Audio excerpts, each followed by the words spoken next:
Boston. It is the seat of our national heritage and birthplace of our revolution.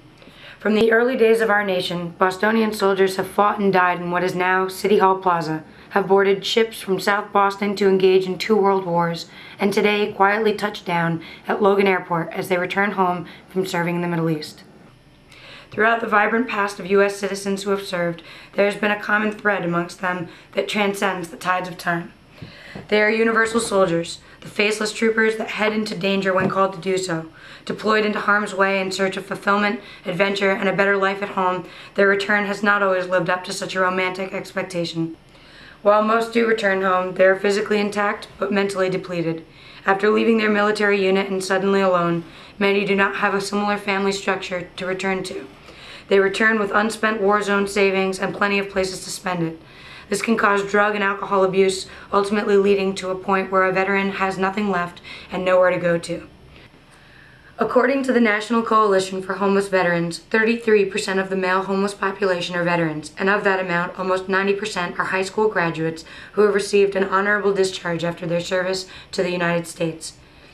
Yet these homeless veterans have often been cast into the dark shadows of our national psyche. In 1990, however, these veterans finally had a place to turn to in their darkest hour.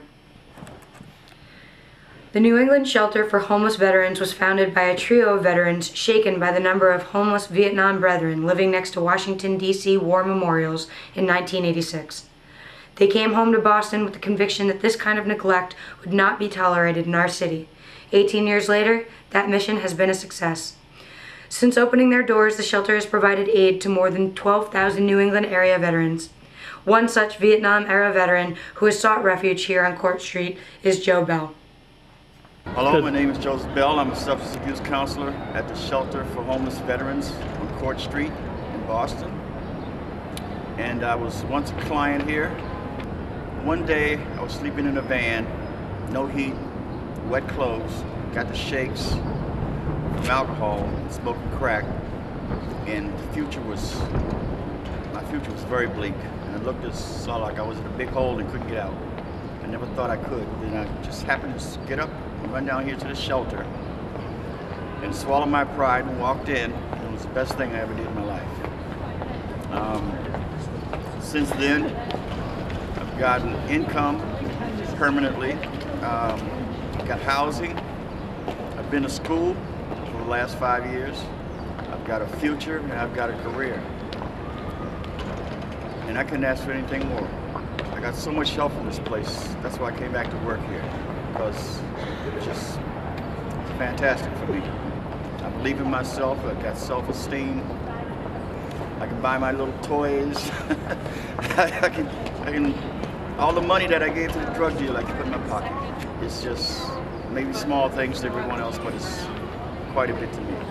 The shelter provides housing searches, job searches, help the clients with incomes, help the clients with problems if they have any criminal justice problems, help them with the psychological problems. You know, I don't think about I'm going to die next month just as keep smoking this stuff or drinking this alcohol. I know that there's something ahead of me. I'm helping the other clients when they come in new off the streets, drug problems. I see them come in with their lips stuck out, bad attitudes. 2 months later, they're smiling, they're patting each other on the back, and they're watching each other's back. And they're following the program, staying sober. And they also realize that now I have a future. What am I going to do? That's where the shelter comes in. It provides all the tools for these veterans. So it's a great experience. I have the shelter to thank for everything that I've gotten now.